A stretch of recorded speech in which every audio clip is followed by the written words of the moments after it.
Buongiorno e bentrovati a questa nuova edizione della rassegna stampa di giovedì 13 gennaio. Iniziamo quest'oggi dal Gazzettino, che dedica numerose pagine dell'edizione odierna al tema della emergenza sanitaria della lotta al Covid. Arancio, Veneto in bilico, Zaia solo i sintomatici nel calcolo dei positivi. Giallo superato per terapie intensive e incidenza, ma l'area medica è al 25%.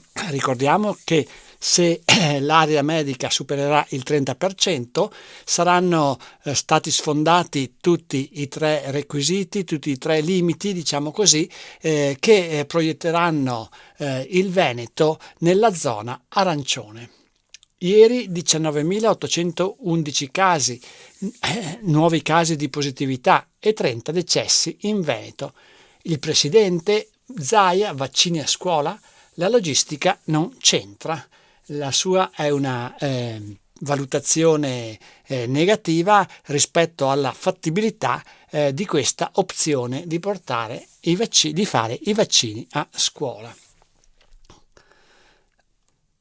Nuove regole per le visite ai ricoverati. In tutti i reparti c'è l'obbligo di Green Pass. Divieto per i degenti Covid, ma con deroga se sono morenti. Per gli altri ci sono limiti di orario e uso dei dispositivi. E ancora il Gazzettino mette in evidenza quella che pare sia una nuova strategia dei Novax di bloccare o quantomeno rallentare l'attività dei centri vaccinali e sembra sia stata individuata appunto questa strategia che tende ad aumentare l'aspetto burocratico, a impegnare le persone che lavorano ai centri vaccinali in tutta una serie di verifiche burocratiche che ne rallentino la velocità d'azione. Record di prime dosi per la spesa e in edicola, non serve il certificato. E nella pagina con questo titolo il Gazzettino fa il punto su quello che si può e non si può fare viste le nuove norme emanate qualche giorno fa dal governo. Le attività con accesso libero, market, supermercati, tabaccherie e ospedali. Corsa al vaccino per i cinquantenni, 40.000 somministrazioni in un giorno. 5 ministeri al lavoro sul decreto che definisce meglio dove è necessaria la carta verde. Nessun vincolo anche in tutti gli ambulatori del medico di base e per le visite improrogabili. Ma senza il Green Pass salta il diritto al reddito di cittadinanza. Questi alcuni esempi che sono stati evidenziati dal Gazzettino in questa pagina dedicata appunto a specificare meglio quello che si può e non si può fare con il Green Pass o senza il Green Pass. Nord-Est, il Covid ferma a casa quasi il 10% degli addetti. Assindustria, assenza in aumento del 53% su dicembre, ma per ora nessuno stop. Il presidente Destro, vaccinazione obbligatoria per tutti. Turismo, calano gli stranieri, in Veneto più 48,2% di italiani, anche questa una conseguenza dell'emergenza sanitaria. Ma dal Gazzettino facciamo un salto al Corriere delle Alpi per vedere anche l'avvio del giornale che parla sempre di Covid, con un titolo dedicato all'ospedale di Belluno. Manca personale, chiuso il pronto soccorso Covid all'ospedale San Martino, triage unico per positivi e no. L'ULS, ma abbiamo separato i percorsi interni. La NAO, il sindacato dei medici, pungola. Che fine fa il prefabbricato voluto da Arcuri? Sospesi altri 3 medici no vax. Questa un po' il titolo, la sintesi di alcuni argomenti che vengono trattati all'interno, dove si comincia con una valutazione di carattere regionale. Regioni svolta per evitare l'arancione. I ricoverati asintomatici non contano. Oltre 300 morti, mai così tanti dal 28 aprile 2021. Negli ospedali 18.000 tra i medici e infermieri fuori servizio per virus. E qui si tratta di una valutazione a livello generale. C'è anche un grafico che riporta l'andamento delle 4 ondate e che evidenzia in maniera chiarissima quale sia l'impennata di questa ultima ondata, molto più forte rispetto a quelle registrate nelle ondate precedenti.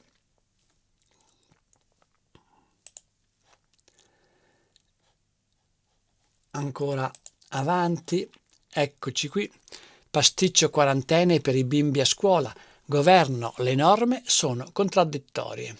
Abolito l'isolamento per i vaccinati contatti stretti di positivi, ma la regola esclude gli studenti che frequentano le primarie. E ancora, Zaia, no agli hub nelle scuole, sforzo enorme e poco efficace. E poi una pagina dedicata alle ricadute sull'economia della pandemia. Il Covid svuota gli organici delle aziende. Un lavoratore su 10 è a casa in malattia. I risultati allarmanti dello studio di Assindustria Veneto. 3 datori di lavoro su 4 favorevoli all'obbligo vaccinale. E per quanto riguarda il bellunese, manca personale e il pronto soccorso di Belluno per pazienti Covid rimane chiuso. L'ULSS, ci sono percorsi separati all'interno del reparto. Altri 3 medici Novax sospesi dall'ordine dei medici. Capelli, il presidente, non finisce qui. Si tratta sempre delle conseguenze sulle verifiche dell'obbligo di vaccinazione. Vaccini ai bambini e terze dose, previste altre nuove sedute che nell'articolo il Corriere delle Alpi indica a beneficio di tutti coloro che possono servirsene. Ma andiamo alle pagine che il Corriere delle Alpi dedica alla provincia di Belluno e che si aprono con un allarme del presidente della sezione edile di Confindustria Belluno, Paolo De Cian. Aziende senza dipendenti, cantieri a rischio. Dal 15 febbraio potrebbero mancare 500 lavoratori. C'è il rischio di paralizzare il superbonus. È proprio l'aspetto che sottolinea De Cian.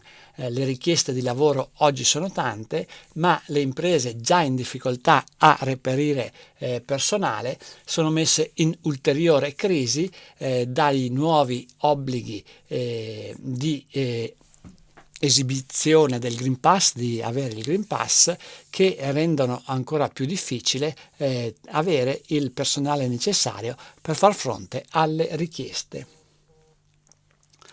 La Filca, il sindacato, sottolinea: ci sono imprese che pagano i tamponi per non incorrere in ritardi e penali nell'esecuzione dei lavori. Contatori multi-utenza, un limite del software causa conguagli salati. Segnalate bollette da 500 euro senza alcuna spiegazione. BIM GSP, il sistema non fatturava correttamente. Futuro della ex ceramica Dolomiti e della Ideal Standard di Trichiana, attesi i piani industriali dei possibili acquirenti. E cambiamo argomento, parliamo di teatro. La passione c'è, ma in queste condizioni programmare è difficile. La presidente della Fondazione Teatri Dolomiti fa il punto sulle iniziative del Teatro Comunale di Belluno. In primavera la storia del contenitore culturale rivivrà in una mostra. SOS Bostrico, interventi entro primavera. Basta inerzia o i boschi moriranno. In un lungo documento la Fondazione Montagna Europa Colleselli chiede l'intervento di sindaci e regole. Province, appello al governo, salvare il turismo in montagna. L'Unione delle Province d'Italia chiede un fondo a sostegno delle imprese e sorveglianza e assistenza sanitaria in pista. Richieste che sono state avanzate in una audizione alla Camera online da parte del presidente della provincia di Belluno, Roberto Padrin, il quale ha sottolineato: servono misure strutturali per promuovere una crescita stabile in montagna. La DMO spinge sulla formazione per destinazioni più smart. Si tratta ancora del tema del turismo in montagna. Dalle fiere al sito internet l'attività del consorzio è sempre più intensa. Si punta all'evoluzione con il sistema regionale DMS. Borghi spopolati, un bando del PNRR per valorizzarli. Domande entro il 22 gennaio. Il vincitore nazionale realizzerà con 20 milioni di euro un progetto di rigenerazione culturale, economica e sociale. Andiamo ancora avanti sulle pagine del Corriere delle Alpi e siamo a quella di Feltre. Il Natale e gli altri eventi. Sarà dura senza i soldi. Dubbi sulla scelta del comune di riconsegnare l'organizzazione ai commercianti. Investiti oltre 300.000 euro, tanto quanto è stato speso in almeno 10 anni, sottolineano alcuni esponenti della opposizione. Bene quanto fatto per le manifestazioni, ma si rischia un salasso per i negozianti.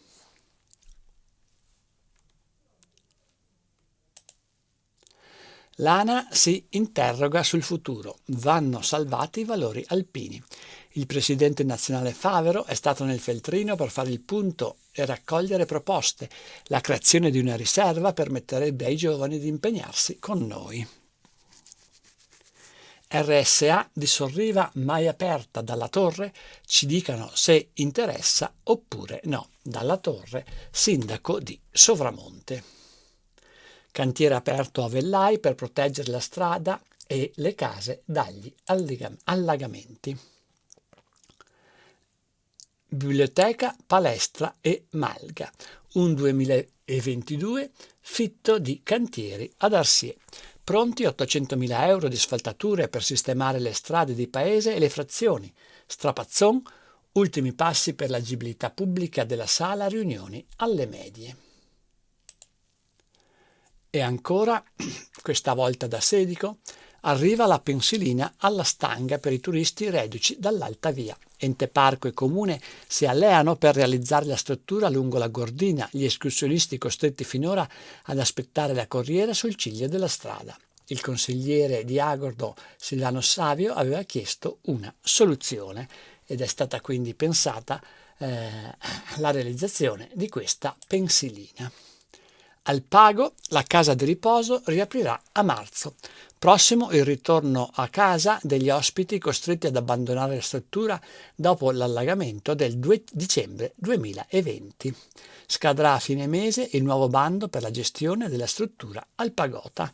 Una notizia certamente bella e per l'Alpago e per tutte le persone in particolare che sono interessate ai servizi della casa di riposo. Al Pago ancora, festa alla nuova materna per l'avvio della attività. L'amministrazione Peterle e l'ex sindaco De Pra all'inizio delle elezioni. L'inaugurazione si farà dopo i lavori all'esterno. Taibon, Baita, Ponte, Arena e Sentieri. Il comune punta sulle pescherie. Tra progetti in cantiere e quelli in conclusione, il 2022 potrebbe essere l'anno del rilancio della Arena. La zona è diventata uno dei simboli di Vaia.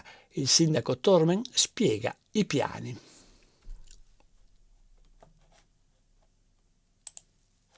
E siamo a Cortina. Il grande show della Coppa del Mondo tornerà ad avere il pubblico. Affluenza ridotta della metà, ma la presenza degli spettatori adesso è garantita. Il sindaco Ghedina, le gare daranno un nuovo impulso alle presenze. Biglietti nominali e meno posti nel parterre per garantire la sicurezza. Si tratta delle gare di Coppa del Mondo femminile che si terranno a Cortina nei prossimi giorni. Vertice a fine mese con ANAS sullo stop al traffico pesante. Ipotesi di blocco del tir nella Alta Pusteria per scongiurare intasamenti e code. In questo caso si tratta della statale di Alemagna. ANAS in tribunale da testimone, caponucleo ne esce indagato. Durante l'udienza l'accusa ipotizza la truffa aggravata in concorso con l'imputato. Il tecnico a processo deve rispondere di peculato per l'uso dell'auto aziendale. La corrispondenza viene da Pieve di Cadore. Auronzo, municipio senza dirigenti. Minoranza auronzana critica. E dal Corriere delle Alpi torniamo al Gazzettino di Belluno, che apre la parte dedicata alla provincia con questo titolo: Padrin, così la montagna muore. L'allarme del presidente della provincia durante l'audizione alla Commissione Turismo della Camera dei Deputati. Aggravata la crisi, la soluzione: interventi urgenti per sostenere le imprese ed evitare chiusure, ma servono anche misure strutturali. E il tema viene approfondito a pagina 2 del Gazzettino di Belluno. L'appello del presidente della provincia: rischiamo che le imprese non riescano a resistere alla crisi. Per la sanità, convenzioni tra i territori. Lo Stato vende i cimeli, è possibile comprare il primo rifugio alpino. In provincia di Belluno 4 gli edifici finiti sul mercato. Tra le possibili destinazioni d'uso la trasformazione in hotel. Il progetto rientra nel quadro delle iniziative del decreto Sblocca Italia.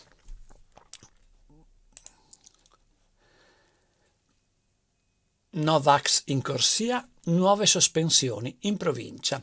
La variante Omicron continua a correre, 6.000 i bellunesi attualmente positivi al virus. L'ordine dei medici prosegue la linea dura.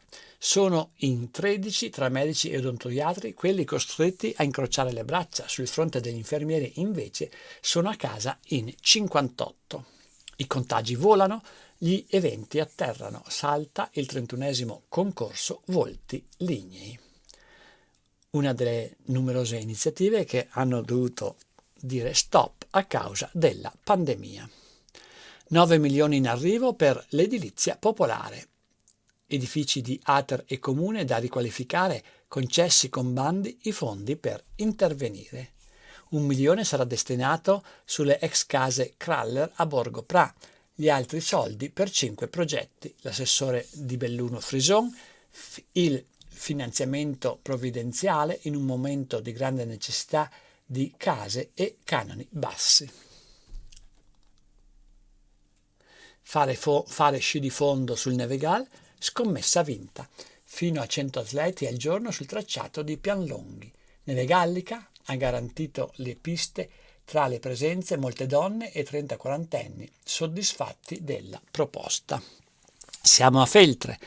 Natale scintillante, in 2 anni spesi i fondi di un decennio, lo sottolineano le opposizioni. Per gli eventi fanno presente investiti 300.000 euro. Ora la giunta si defila, ma i negozianti da soli non avranno mai quelle risorse. Matteo e Jasmine, studenti da Lodi, borse di studio per l'università, e si tratta della cronaca della consegna delle borse di studio della Fondazione Carla Lasen.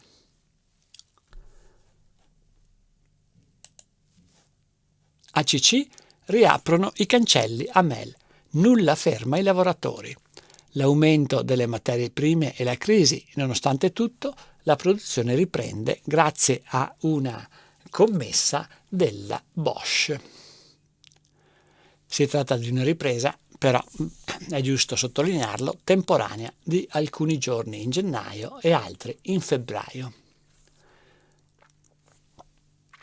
Giovani, migranti, clima, ecco l'agenda della Commissione. Primo evento martedì, il diritto di vivere nelle Alpi. Si tratta di iniziative realizzate nel comune di Ponte nelle Alpi. Borgo Valbelluna, addio all'Alpino Mario, 102 anni, era la memoria della dura guerra. Pieve di Cadore, ringraziamenti e riconoscimenti al mondo del volontariato. Il sindaco Casagrande ha premiato gruppi e associazioni locali. Cortina, da domani lo show dei Motor Days. E per lo sport si arrende anche la B2 di volley. La FIPAV nazionale prende atto del diluvio di richieste di rinvio in tutta Italia, 149 soltanto nell'ultima giornata. Disposto il blocco per 2 settimane. Le giocatrici bellunesi, attualmente al quartultimo posto, non hanno casi di Covid. E per la pallavolo maschile, Coppa e recupero per la DRL, la Darò Logistics Belluno, possibili 2 incontri in 24 ore. Si chiude qui questa edizione della rassegna stampa. A tutti voi il più cordiale a risentirci.